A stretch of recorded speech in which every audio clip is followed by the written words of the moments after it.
Mandwa jetty ते अलिबाग मार्गावरील वाढते अपघात रोखण्यासाठी, वाहतूक कोंडी कमी करण्यासाठी तसंच स्थानिक नागरिक, विद्यार्थी आणि पर्यटकांच्या सुरक्षित आणि सुरळीत प्रवासाच्या दृष्टीनं जड आणि अवजड वाहनांना वाहतूक बंदी लागू करण्यात आली आहे। या अधिसूचनेनुसार दररोज सकाळी 8 ते 12 तसंच सायंकाळी 4 ते 8 या वेळेत या मार्गावर जड वाहनांची वाहतूक बंद राहणार आहे। जिल्हाधिकारी किशन जावळे यांनी ही अधिसूचना तत्काळ प्रभावानं पुढील आदेश येईपर्यंत लागू केली आहे। ही बंदी दूध, पेट्रोल, डिझेल, स्वयंपाकाचा गॅस, औषधं, ऑक्सिजन, भाजीपाला, पाणी इत्यादी जीवनावश्यक वस्तू वाहून नेणारी वाहनं तसंच पोलीस, फायर ब्रिगेड आणि रुग्णवाहिका यांना लागू राहणार नाही। रायगड हा प्रमुख पर्यटक जिल्हा असल्यानं अलिबाग, मांडवा, किहिम, आक्षी, नागाव या किनारपट्टीवरील ठिकाणी मोठ्या प्रमाणावर मुंबई आणि आसपासच्या भागातून पर्यटक स्वतःच्या वाहनांनी येतात। जलप्रवासी सेवा आणि रोरो सेवेच्या माध्यमातूनही मांडवा जेट्टीवर वाहनांची मोठी गर्दी उसळते। मांडवा जेट्टी ते अलिबाग हा रस्ता अरुंद असल्यामुळे पर्यटकांची वाहनं तसंच माती, खडी, सिमेंट आणि इतर साहित्य वाहतूक करणाऱ्या डंपर आणि ट्रक यांच्या संख्येत वाढ होऊन वाहतूक कोंडी तीव्र होते। या कोंडीमुळे किरकोळ,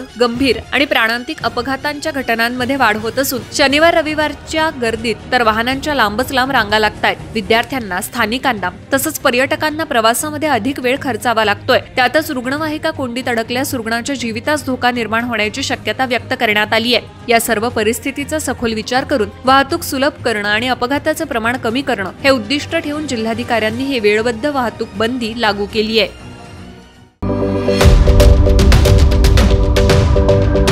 YouTube वर सुद्धा रायगड टाइम्स सर्च करा आणि पहा रायगडच्या कानाकोपऱ्यातील प्रत्येक बित्तम बातमी।